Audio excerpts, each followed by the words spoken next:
Coming up on this episode, I ask the question, where do thoughts come from? And while I definitely do not have a straightforward answer to this, I think it's important to take the time to think about where thoughts come from, what type of thoughts we have, the different kind of catalysts and things that perpetuate our minds in various ways. Like, if you overly identify with your thoughts, it can cause a problem. If you don't identify with them enough, it can cause a problem. Understanding the balance, the ebb and flows of how the mind works is absolutely fascinating. And while I don't think we ever get all of the answers, taking the time to at least ask the questions is very insightful and important. So by going through and sitting down and thinking about this episode, I don't think I've ever spent more time thinking about thinking, or at least the origins of thinking, that it is very consuming. That it is a bottomless hole in that sense, and you can go round and round and round and round. But there is so many things that you realize along the way, even in making this episode, the research for this episode. There are so many things that I realized of which my mind does, in which I can kind of mediate. I don't have to experience, or I don't have to allow it to perpetuate. For example, simple, mundane, negative thoughts that we will have every day. How many of them can simply be eased by a simple task, a simple change in our routines, or just actually addressing the idea, a little bit of discomfort? So taking the time to sit down and ask ourselves where these thoughts come from, are they valid? As always, is interesting. And I don't know if we do, like I say, get to the bottom of where they come from, but it is important to think about it. And it's important to ask our questions and analyze our thoughts.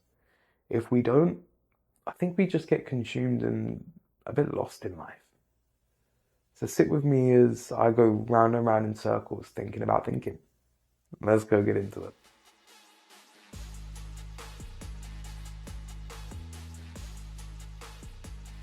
What's going on, beautiful people? This is the Perspective Chasers podcast. I'm your host, John. And on this episode, I'm asking the question, where do our thoughts come from? Now, while researching this episode, I did come across some answers that seem to be fairly straightforward, but they don't answer the question as deeply as I'd like.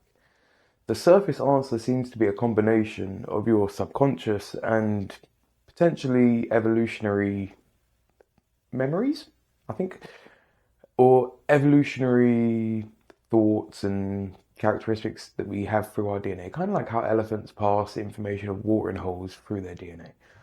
But I don't know if that actually answers the question.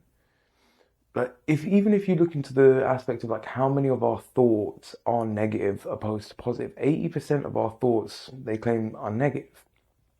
Now, I do think there are a few holes in the study that had, and I mean, I may not be qualified to poke holes in people's studies, but I'm going to do it anyway. So from what I see, there was 12 to 60,000 people in this study, and they was observed over a period of time. And they documented their thoughts, basically. They found out that 80% of them were negative, and 95% of those were recurring thoughts that were the same each day. But then that poses to me so many questions about, well, maybe this thought is just something that you need to address in your life. Like if it's getting thrown up at you every single day, maybe it's something you need to address. If your brain is telling you you're a slob and you need to take out the rubbish or the trash, and you ignore it and you ignore it, and every day that thought comes back, well, yeah, that negative thought has relevance. So, I didn't delve too deep into this study, but I'd really question how much of those negative thoughts are kind of surface level negative and how many of them are genuinely negative thoughts that are either new or hold value. Obviously, we get so many kind of contaminant thoughts. In meditation, I think they refer to it as the monkey mind. And all of these different thoughts, they come from somewhere. And yes, some of them are going to be through your experience. Some of them are going to be through your environment around you, other people. And these days, there's so many different stimulus that you're getting bombarded by information, so it can be hard to know exactly where a thought come from. And especially if you're somebody that pays attention to like mainstream news and things like that, there's a lot of negativity perpetuated. So the likelihood for negative thoughts is probably going to be fairly high. But those thoughts don't start with you. They're perpetuated from somewhere else. So then if we was to actually isolate the mind, take society, take the environment out of it, where do the thoughts for that mind come from? If I'm sitting here alone, like, yeah, I've done some research, surprisingly, for this episode. But at the same time, even if I was sitting here on my own, I'd still be thinking. Like, I sat here yesterday wanting to do the episode and get some recording done, get some work done, and I've done some work, but in terms of making the episode, my mind wasn't there. And ironically, I've ended up doing an episode on thoughts and that whole concept, but the plan wasn't that. So now, even looking back at last night, is to say, like, well, why weren't the thoughts there? I'm the same person now as I was last night, am I not? I have the same capability to have thoughts and the same desire to have thoughts. I wanted to record last night, I wanted to record today. There's all of these different aspects were still present, but the thoughts weren't there. Why? Asking that question, it poses so many more questions. But it is interesting. Like, in the episode that I've done on the muse, like, sometimes you need to take yourself into a place of calm and silence to allow that inspiration to come, or you need to be in a loud, noisy environment. Like, it's hard to find out what these catalysts for certain types of thought are or inspiration. But trying to delve into, I think, is absolutely fascinating. Like, I know what is me and what isn't me, if that makes any sense. So I'll have a thought that comes into my head that is somebody I've met. I know them. Either I'll have a thought or I'll say something, I'll be like, wait, that's not John, that's something mum would say, or that's something this person would say. And it's just kind of the universe giving a head nod to, or hat tip to them. But where that accounts for, that accounts for the aspect of where the environmental or the social aspect of thoughts come from. Obviously, you regurgitate things that you see around you, hear things that you hear around you, and that may relay into gossip and just hearsay and survival of language and all of that. But the whole concept of, even if you're sitting there in silence, a thought will come to you. Like, your mind's never void of thought. And again, we think in different ways. So some people think in verbally, visually. I don't know if anybody thinks in writing. That'd be fairly interesting. But everybody thinks in fairly different ways. So taking some time to understand how you think and then how those thoughts arise. Like, I see something that it was referring to an instance in traffic where if somebody cuts you up, that thought that comes up that is aggression or whatever else, it isn't you.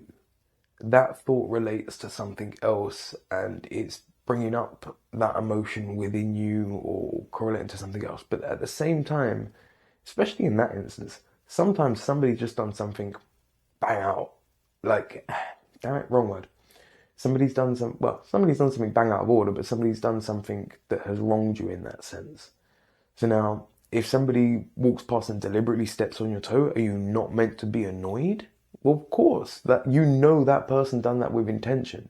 So now, if you're driving in traffic and somebody intentionally cuts you up, you have every right to be annoyed. That person has done something that, especially in the driving situation, if they've cut you up on the motorway, that could have caused a severe accident. There is consequences to those actions. So the whole idea of getting angry in those situations, at least to me, is valid. It's not an invalid thought. It's a natural response to danger.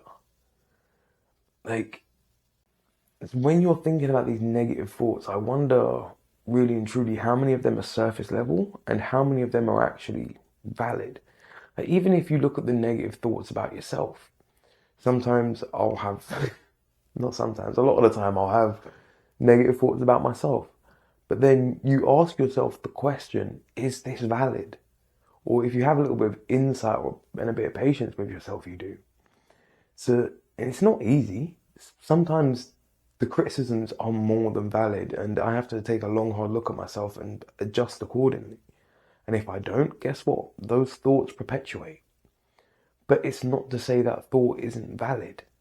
Like right now, I haven't had anything to eat, so my stomach's grumbling. But the thought to eat isn't high on my list. It's like, I can get by. I've got body fat to eat. I've got different things to get through. I'm not gonna starve right now. But I may go a bit croaky. But the main thing is, it's a thought that I can choose to mediate. Is it a negative thought to say, oh, you're hungry? Maybe. But I'm not starving. So that thought can be mediated. How many of our other thoughts can be the same? If you're annoyed, but you're not in danger, that thought, with a little bit of hindsight, can be mediated. And cool, I'm going to shelf it, or I'm going to take it out elsewhere, or whatever else. Just don't be passive aggressive with it. And that's annoying as hell. But there's so many instances where these thoughts come up and they are just a response to the environment around you. So how much do you need to isolate yourself to stop all the contaminants? Like if you're going home and you're around people and you're working for somebody and your focus is primarily on the outside world for the entire day, then you come home and you delve into a show, a book, whatever it may be that interests you. You then perpetuate the distraction. And any of the problems that you've observed then go around in your head. And you might ask yourself, oh, do you have this or do you have that? Like, even the simple idea of all of these people that watch these like millionaire shows and these, even like people go dating shows, when you see a lot of single people or whatever else watching them, you're seeing all of these people in this environment that you're not in. And then you ask yourself, what would you do in that environment? And why ain't you in that environment? And so on and so forth. So when negative thoughts arise like that, yeah, they have a reason. You're observing a reality that is far from your own. And then you're questioning, why is there not a bridge between the two? And we do that so much. Now the world's more connected than ever. You can see somebody all the way around the other end of the world, or other side of the world, whichever way you want to look at it. And you can see them instantaneously with live streaming, this and everything else. But there's more than likely soon going to be like hard light holograms of people, for God's sake. So the amount that we are connected is only growing. But the amount that we can kind of identify ourselves or our own thoughts seems to be diminishing. Like there's so much overlap. You're bombarded so much by information. How much of it do you know is original? How much of it is just responsive these days? Dial back the clock to before we had internet, which isn't actually that long ago in the grand scheme of things. Go back 50 or 100 years. The whole concept of the idea never existed. So to now understand that all of that change is very, very quick, we are playing catch up as a species. Like we're not used to being as connected. So there's so much that we're getting used to processing, and this game of comparison, like even when you look at Dunbar's number of 150 people, there's tiers to it, and even within that, there's going to be levels to it. Like I don't think any person's going to know the exact same person. Like you kind of present a little bit differently to each person in your life. You're going to present differently to your partner than you are to your friends, than you are to your kid, than you are to your boss. Like it's the same person, but they'll see a slightly different version of yourself. And all of those people are you, but I think we kind of end up being situational in that sense. Like, I do think I am the same John potentially over time, but that John changes, and depending on the scenario, depends on the John. And it might sound like multiple personality disorder, and it may be, but it is situational to life. Like, we should essentially be Swiss Army knives. Like, if you're, let's dial the clock back like I always like to do. If we go back to hunter-gatherer times, if you're a hunter and you're out in hunting for animals or whatever else, you're aggressive, you're alert, you're on edge, this, that, everything else, great. But now, if you're at home chilling with your family and you've got that same energy, not only is it going to be bloody exhausting, there's no need for it. So knowing when there's a time and a place for each of these different energies, like me and Dave delved into on the Motherhood's Raising Men episode, masculinity and figuring out your own masculinity or your own femininity is a journey within itself. So now, if you're bombarded by the experiences of everybody else, how are you meant to figure out what's you? I think to really delve into where your thoughts come from and who you are and all of the things that come along with that, you need to block out or at least isolate yourself from a lot of these contaminants, for lack of a better word. Like, even when trying to record episodes and things like that, I try to mediate or be careful of what I consume around episodes, because I don't want to regurgitate too much of somebody else's information. I want it to be my thoughts, or at least my rendition of a bit of information. It's the same, well, two reasons why I don't do a lot of reading on the pod. One is my eyes are damn awful. And two, it's because of that regurgitating of information. Sometimes it's good, like with Dave's Did You Knows, but when you're regurgitating not facts, but information that is experience-based or whatever else, I'd rather hear it from the horse's mouth. So everybody's going to observe things differently. So now if you're playing whispers between people, that message gets contaminated, and that doesn't help anybody.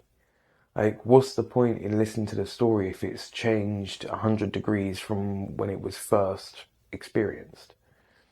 So there's something for how close to the source you get the information. Now, all of the information that especially a lot of the information on like media that is fiction, that is just dramatized reality, that when you get too much kind of exposure to that and you convince yourself that's life or that's how life should be, even that in itself is a dramatization. But I don't think our brains recognize that. It just sees the situation for what it is. We are very much an observer in this world or in this experience. So now, if what you're observing constantly mishmashes with your environment, and now I've got the question, like, when you see a lot of this drama on reality shows or on TV in general, when this drama is observed, is there an element of people that convince themselves that that drama is a normal part of life? Because to me, it's not.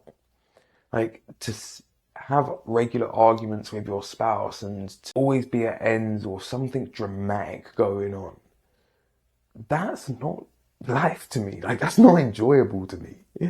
So, but is there a part of that because we see it so often, we kind of try to recreate it in our own lives or think that that's how life should be, when really and truly all we're doing is observing a dramatization, a fiction, something that somebody has concocted in their mind for, more often than not, entertainment purposes. And now we're trying to recreate that in our lives. Like, oh, our lives are so boring compared to insert character name. And when we compare ourselves to people that don't even exist, no wonder that the majority of thoughts that we're having are negative. But then as soon as you kind of ask yourself some surface questions about it, well, are you comparing yourself to a real person? For starters, or I mean, why are you comparing yourself to a person would probably be a better question to start with. But why are you comparing yourself to a fictional character, and does that hold any validity in any sense? Like, again, pick the fictional character and try to compare yourself to them. It's going to be hard to keep up with for anybody. Like, even the bloody movie stars that play fictional characters on screen, their real world life doesn't keep up with that. Take somebody that's acting in a superhero movie, for example, that has an insane physique. They get into insane shape for that movie. They don't hold that year round, or vice versa. Sometimes people get in awful shape for a movie.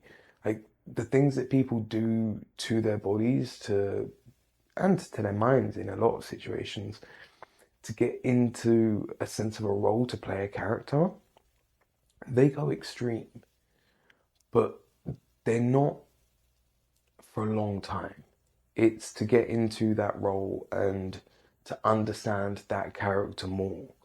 But then they come out of it. But if you're only observing that on screen, like, I don't know if there's a name for it, but have you ever seen somebody play a character? I'll take Robert Downey Jr., for example.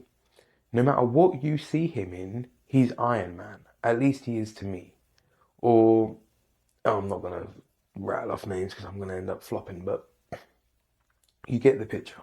There are some people's names that when you hear their name, it just resonates with a specific character. And even if they're in a similar role, whether they're good or not, you still see that character. I don't know if there's a name for it.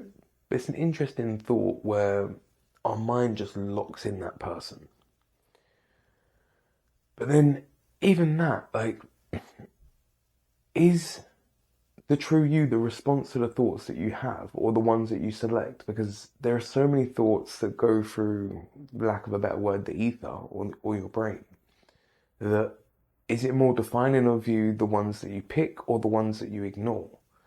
That with thousands and thousands of thoughts going through your brain every single day, what's more defining? The ones that actually stand out to you or the ones that you choose not to act on? There are so many instances in life where you could turn left or right. What makes you choose? Is it as simple as past experience in the subconscious or a flip of a coin? Or is there something deeper to it?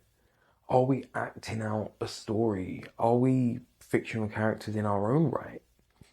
Like, sometimes I think about this when, okay, if I if I come on the pod or even went through life in a yellow, a pink, a green t-shirt, with anybody that has any type of familiarity with me, they would be in shock because that's just not what John does.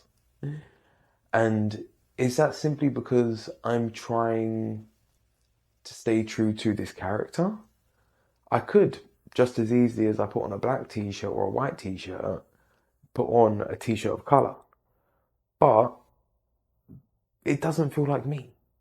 Like, when I'm in a simple colour of black or white, it feels like me. For the lack of a better way of saying it. Like, I don't need to be full of colour, and it doesn't feel right to me. But then, am I any less John if I'm in pink, purple, green, whatever? I don't know. Like, there's certain characteristics that build our character. And how many of those things could I change before I'm just not John? Like, even if I take my glasses off, I look different. If I was to change my hairstyle, shave my beard off, lose the glasses, and put a different colour t-shirt on, I don't know if people would recognise me, especially if I covered up the tattoos. I could probably walk past somebody in the street that knew me for a while and they wouldn't recognise me because it would be so out of character. And most people would probably, even people that know me, would probably be like, nah, nonsense. But I would be very interested to find out how true it would be. because we have this idea of people in our minds that they look a certain way or they are a certain way. So now, if you was to, like when you recognize somebody from a distance, if you was to see my characteristics from a distance and you had a familiarity with me, instantly in your brain, we'd go through the archive of people and be like, oh, look, it's the shape, color, and size of John, and da da da da da da. Like, depending on how close you are, maybe even the smell of John. But there are so many things that you would have that would compare to previous experiences of me. So now, if the last 1,000 times you've seen me, I've always worn either a black t-shirt or a white t-shirt or a variation of like a jumper or whatever. And now you've seen me in, I don't know, whatever color, insert color. And with all of the other characteristics changed. I think the brain wouldn't, there would be so many points in which the reference doesn't align that I think your brain would ignore somebody. I really want to find out how true that would be. I wonder if there's a study on it that I can potentially not unqualified poke holes in, but there's so many things where these thoughts and the things that we experience and everything else, like I can see definitely why it's framed as the subconscious mind and the environmental experiences. But at the same time, that just poses to me the question of what is the subconscious mind? And even that is a whole nother rabbit hole in itself of endless thoughts and questions. And I really don't know, especially on my own, if I've got the mental acuity to actually delve into that. Not today, for sure. But it is the question that's posed as soon as you ask yourself, where do thoughts come from? Or what are thoughts? Like, there are so many thoughts that are seemingly random. Like, I wonder sometimes if a thought is proposed simply for the counter thought, which is, what's a good way to frame it? For example, when you know something's hot and your brain says, touch it. Like, you know it's hot. So the whole kind of mediation of the intrusive thought then of touch it and the mediation of your mind going, it's hot, allows a kind of balance within yourself. For example, the thought of touching it would cause pain, suffering, potentially demise. If you don't touch it, survival, and whatever else. So the equilibrium of the two, whereas if you see that and you didn't have the negative thought of it, would you not have the positive thought of, okay, well, if I don't touch that, everything goes on? Like, do the thoughts need their opposing force to come into play? Even when you're looking at positive thoughts in that sense, the idea of rose-tinted glasses and everything else, sometimes do we paint something in an overly positive light in order to have the negative counter thought that we actually need to have? That's an interesting thought that I've never actually comprehended in a sense. Like, sometimes when you're too optimistic, is that a tell in itself that maybe you should be a little bit more apprehensive, dial everything back and take things easy? Or is it a sense that you need to find more information? And there's so many things in which once you start thinking about them, they just pose more questions. And obviously the origins or where thought comes from is a question that, at least to me, has so many different answers and different elements to it. Like, if somebody existed in pure isolation, how would their thoughts manifest? But then you've got the idea of, well, depending on the type of person, would they manifest differently? For example, if somebody is a visual thinker or a verbal thinker or neither, or I don't, damn it, I forget the word of it, but they think in all of the ways. So depending on how the mind manifests thought and how it processes thought, does it depend on the outcome? So somebody that processes the same thought verbally or visually, will they come to the same outcome? Or will the process of how they processed it allow for a different thought to come out? I don't know, I'm kind of confusing myself at this point. But it is interesting. I, how many times a day do you actually acknowledge your thoughts, and how many times a day are they reactive thoughts? Like, a lot of the time I end up living my life through alarms and I have to do this, I have to do that.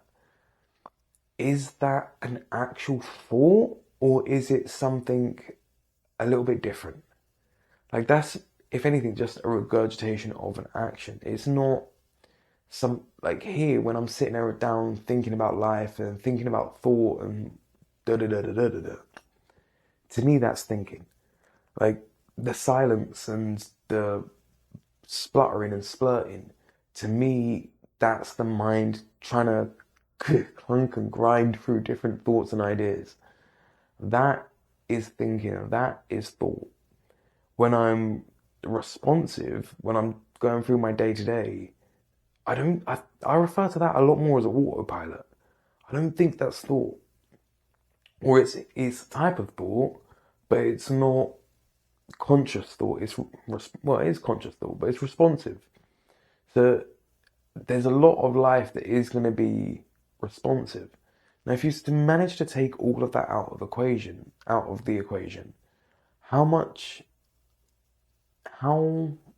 would the brain then be? How much would it cycle negative versus positive? If you didn't have to think about where your food come from, if you didn't have to think about work, money, bills, all of the things that kind of contaminate modern life, even news and all of the other stuff that broaden out into the outer world. If you could make your world incredibly small, live isolated amongst the trees, the forests, and everything else, what thoughts would come to you? Would your thoughts still be predominantly negative? I've come across things before where they talk to like very isolated tribes, and they have no word for depression because it doesn't exist in their society. And even that poses the question of, is the symptom a byproduct of society? So is being depressed because we have more things to be depressed about? We live our lives in comparison to so many other people, when in a small tribe, if you're around 150 people or less, the amount of variation amongst that. Okay, cool. Maybe one person's hut is a little bit bigger than the other. Okay, cool. Maybe one person's a bit of a better hunter than the other. Okay, cool. But in a tribe that small, you're going to stand out as being good at something. The same person that's the best hunter may not be the best tracker or the best forager or the best medicine man or whatever else. Like, within that small amount of people, there's far more potential for you to stand out. Whereas when you're in a sea of people, like the modern world, it's far harder to stand out. Like, even if you could play so many different games that just eliminate so many people. Play the game of finance, play the game of height, play the game of race, play the game of sexuality, gender, this, that, whatever else.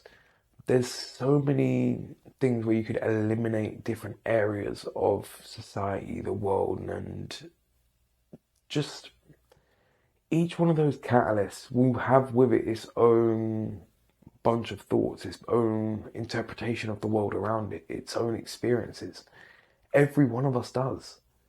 We all think that, again, this is only my perception, but we all have our experiences that we perceive to be the world or reality. But what's to say one person's idea or perception of reality is true for somebody else? Like, my reality is far different to somebody that lives in America, in Brazil, in Canada, in Russia, in China. But our realities are happening simultaneously.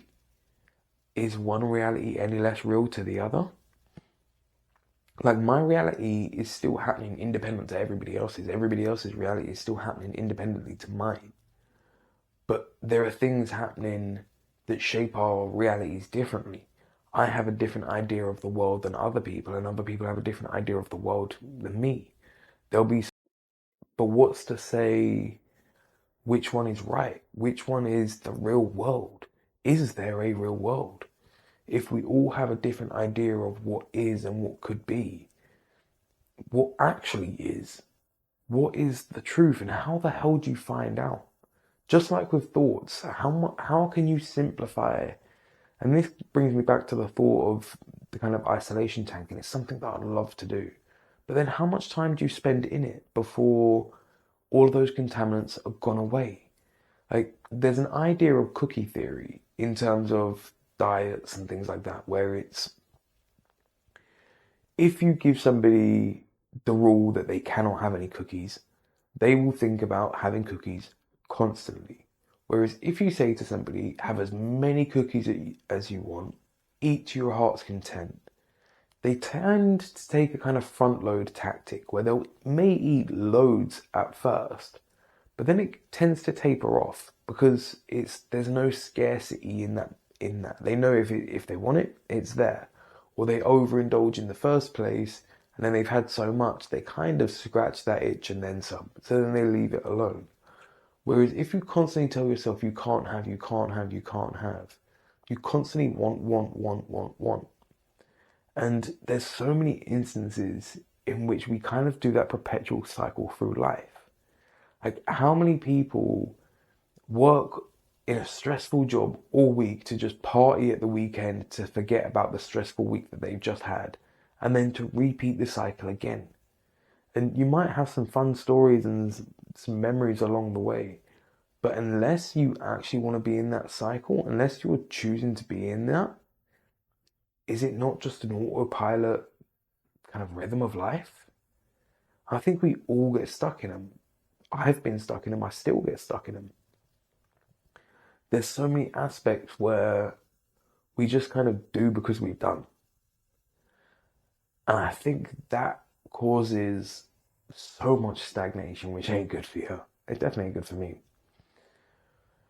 But when you're constantly exposed to the same thing over and over and over again, depending on what it is, it can really stagnate your mind. Even if it is a good thought, I think it can stagnate your mind. Like, even if you're somebody that is intelligent and you're surrounded by people that praises your intelligence, or you're creative and you're surrounded by people that praise how creative you are, I think if you don't have any critics, it will only serve as a kind of detriment to yourself. You need to have those people that will tell you the bad. You need the other side of the coin. If you only ever hear one side of it, it's hard to find that rationale. And that's why I think that there is a massive element of negativity to the thoughts. But I think the opposing force, is that positive mind. And when you can find a decent balance between the two, understand that really and truly neither is you. You're kind of, I don't even know if you are, but I'm going to say it anyway.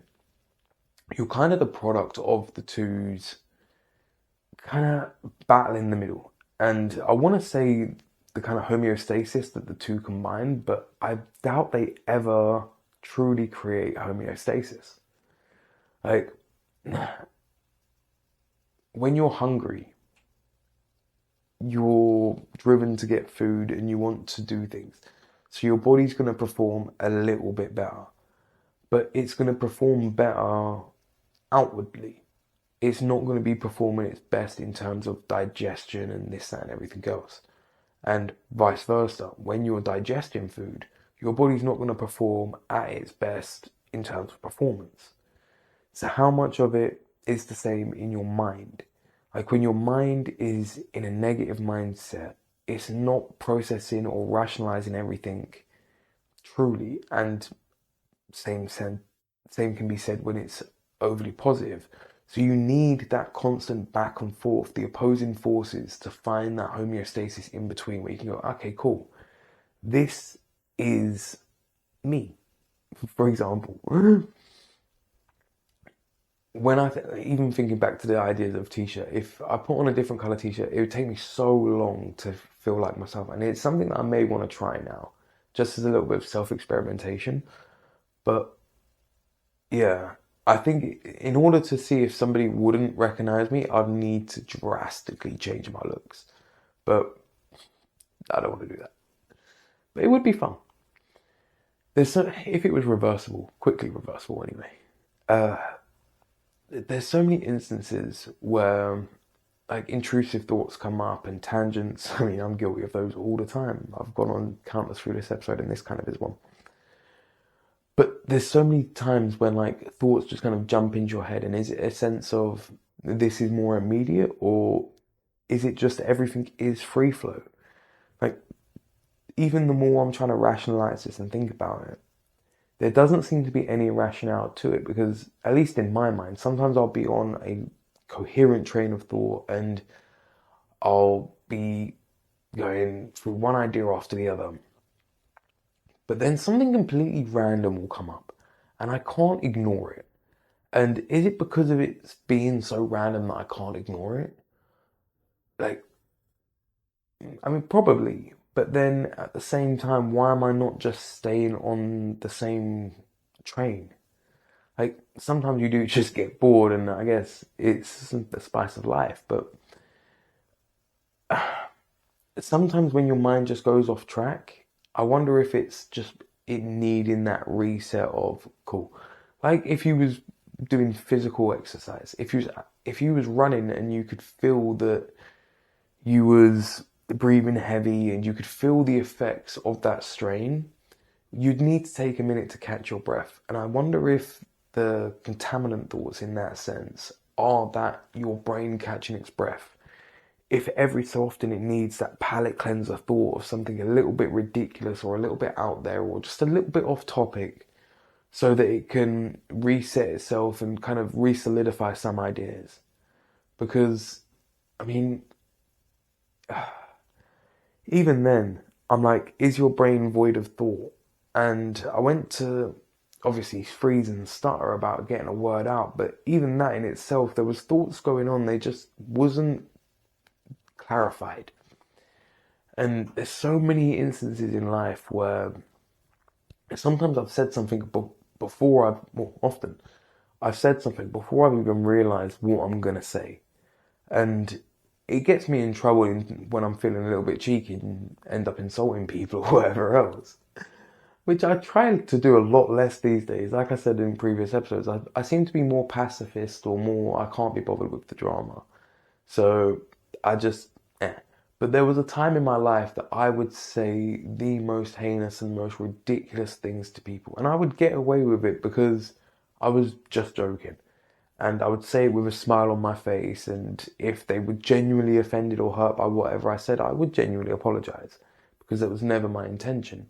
But those intrusive thoughts, I just let flow out. And the first time that they heard them was also the first time that I heard them. So that's why it was a lot easier for me to brush it off and just smile and laugh with them. And if it was something that was genuinely offensive, to apologize, because there was no intent behind the maliciousness of the thought or just the thought itself. It's just response. Sometimes you just react. And I think the best part of comedy is that reactive nature of when you say something that people don't expect, but also timing. But it's not going to be comfortable for everybody. And sometimes you can have the right thought at the wrong time. There are so many people that are referred to as being born in the wrong time. And if they was born a decade later or 100 years later, they would live a completely different life, or they would change the world.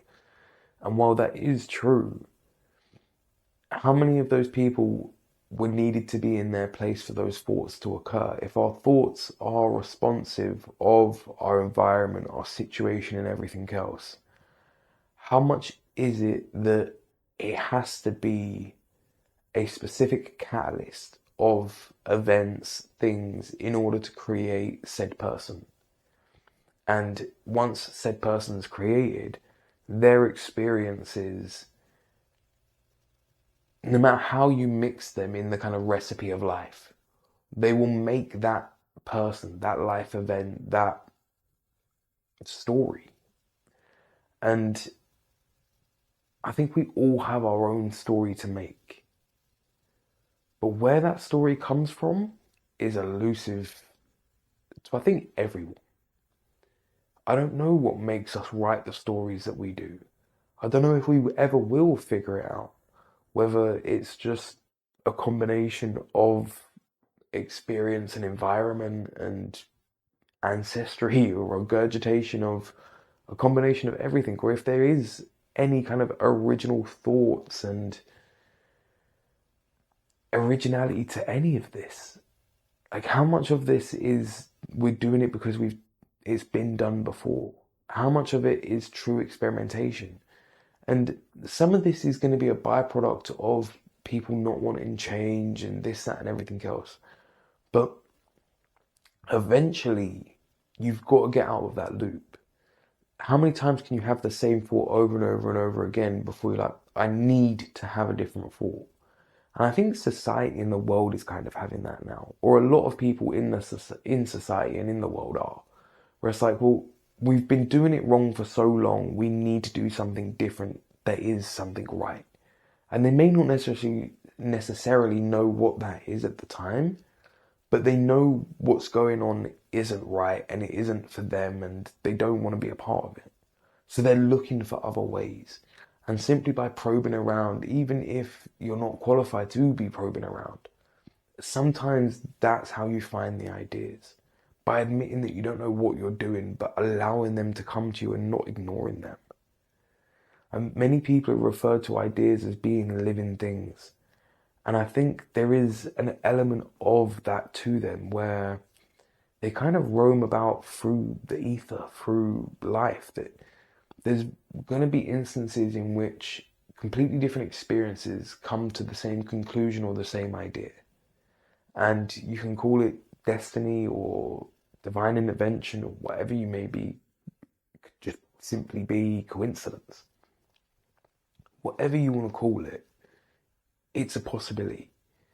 Like, so many people have ideas, there's so many variations on people that no matter which kind of pool of people that you pick, you're going to get a mixed bunch.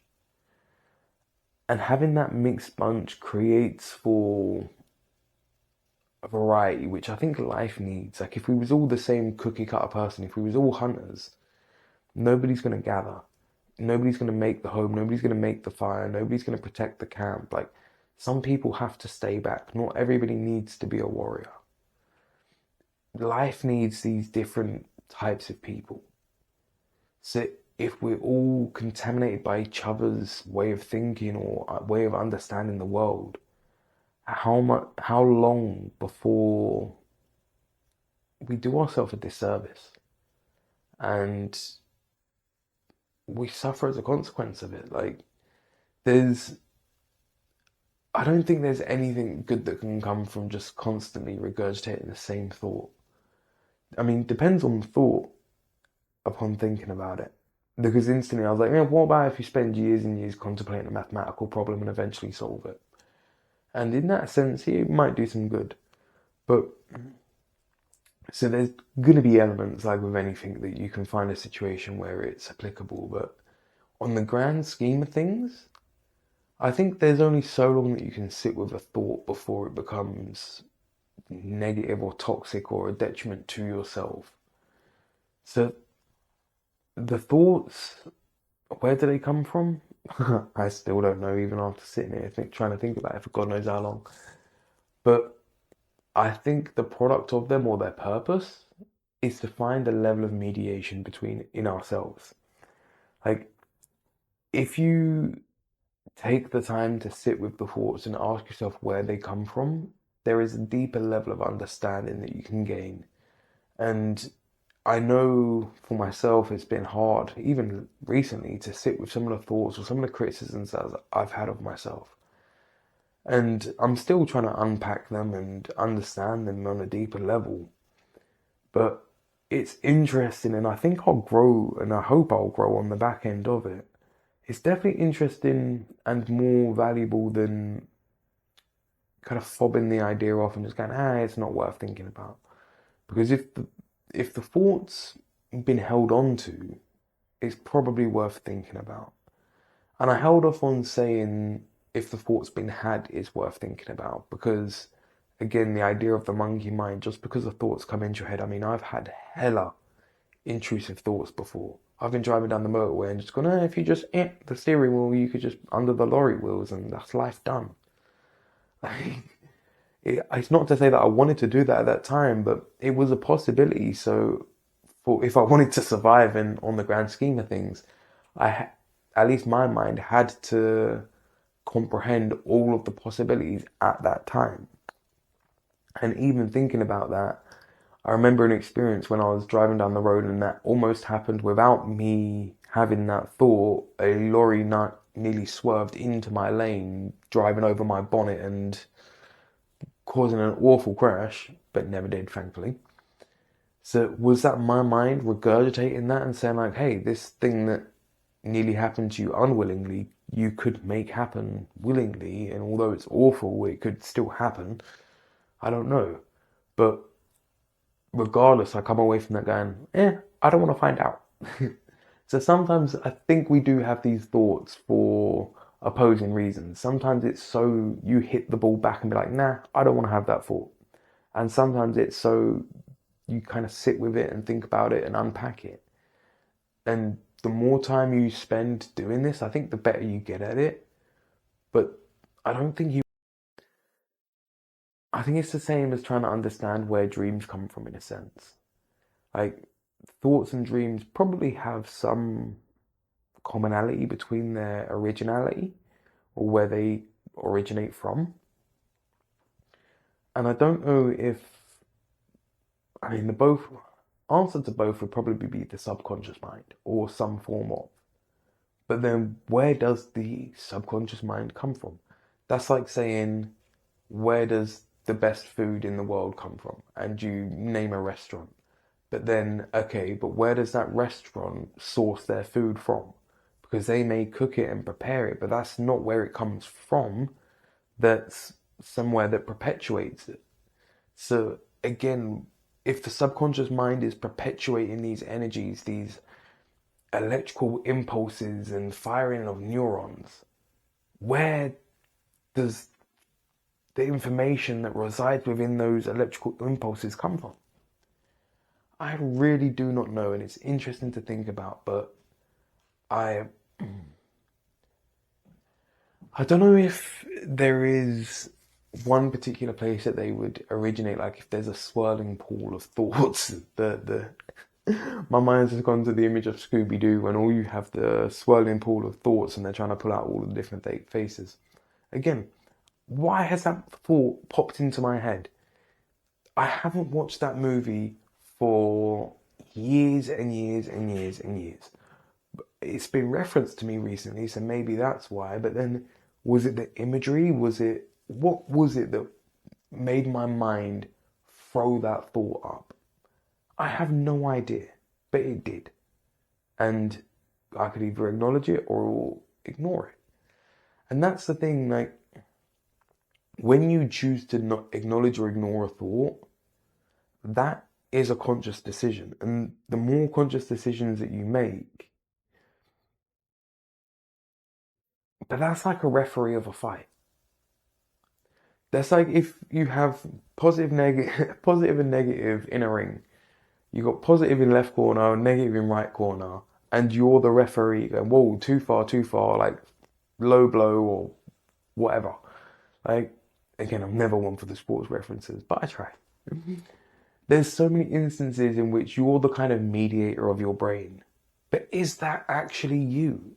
Are we just the mediators? even in terms of when you look at your body, you're the mediator of what goes in it and what goes out of it and what happens to it. Like, I say that and my butt cheeks flaring because I need to stretch because of freaking just sleeping awkwardly and just life. But we know the things that we need to do. But then how many of us don't really intervene until we see a foul ball? A foul ball, foul blow, or whatever. That where it's just like, whoa, I've pulled something, or oh, I don't feel too great there, or oh, that thought's a bit too much. Like, how much do we kind of nullify our referee in that sense? So maybe if our referee was a bit more proactive, but even that, I don't know if that referee is us. How do you know if that referee is you? I really don't know. Because again, it's an aspect of me. Like, there's times in which I like to describe myself as a Rubik's Cube of a person because I think we all have those different sides and there's different combinations of those sides depending on where you are. Depending on what environment of life I'm in or what scenario I'm in, I can, again, have that Swiss Army knife of personalities. But which one is actually me? Am I all of them or am I none of them? I have no idea. I might have an identity crisis. Possibly. I'm getting towards midlife, so maybe. I don't know. I've gone in too many circles now. I think it's about time to wrap this bad boy up. But look, I don't know where thoughts come from. I don't know if anybody does. But some of them are entertaining and they're going to happen regardless. So taking some time to mediate them and taking some time to understand them is always going to be valuable. So do your best and hey, talk about them because we all have them in various degrees. Some of them good, some of them bad, some of them intrusive and some of them embarrassing as hell. But I like to think they have a reason, or at least if they've not just a palate cleanser, that's a reason in itself, I guess. But yeah, they're interesting, they're fun, and they make up life, I guess.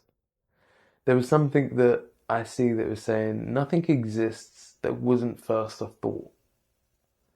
And while it's true for material things, it's not true for flowers, trees, animals, although there's aspects where we may have Frankenstein the species or meddled with it in some shape or form. There is a lot in life that exists without thought. The ideas of stars, black holes, planets, none of that was comprehended by man, but it still exists. The sun, the moon, the birds, the bees, whatever else. Like, we didn't think about it, but it is here. So not everything is a product of conscious thought. Some things are responsive. A lot of things are responsive. And how much of our thought now is just us finding our groove in the world? Like, if you was to think about it from that kind of tribal mentality, if you was to think of the world as a tribe, and all of the different species that inhabit Earth are different members of this tribe, how much of the human race is us trying to find our place in that tribe? Like, say the birds have say the bees have their responsibility of pollination, and birds have their place within the environment, and fish have their place within the environment, so on and so forth. You get what I'm saying. How much of that is humans trying to find their place in the world? Not just in our day-to-day life, but on the grander scheme of things of the world as a whole. Like, I suppose for a lot of the world, we see ourselves as the keepers of the globe, the world, the shepherds of the world, or whatever else. But is that true? Is that self-identifying? Is that us trying to say that we are the chief of this tribe? And how much is that actually true? I really don't know. But it's an interesting thought. Right, I think I'm going to wrap this bad boy up. But I've gone on plenty of tangents and roundhouses. But look, If you have any thoughts on the origins of thoughts or want to come back with any of this, please drop a comment. Let me know. Always interested to back and forth. The wackier the ideas, the better, I guess. They're always entertaining. I have my own wacky ideas, which you'll see more and more of over time, I guess. But yeah, enough tangents. The seed for this episode is going to be understand that you ain't necessarily all of your thoughts. Are you a product of your thoughts? Possibly. But there's still ways in which you can mediate and change that. So if you're not entirely the product of your thoughts and you have some input on that product and the process in which they arise, there's a deeper level to it. So no matter where you are in life, no matter what's going on in life, take some time to sit with your thoughts and figure out who you are and how your mind works. I think it will serve us all a lot of value to unpick where our mind comes from and where it goes. It's always going to jump over the place. Taking some time to sit with it and see where it goes is always going to be interesting. At least it is for me. My mind never shuts up. That tends to be the problem. But yeah, take some time and sit with your mind. See where it goes. Don't think that it's your enemy. Think of it as your tennis partner. You're there to back and forth and give yourself something to bounce off of and mediate with, to come up with the best outcome possible. It is your friend, it's not your enemy. All the best, and I'll catch you on the next one.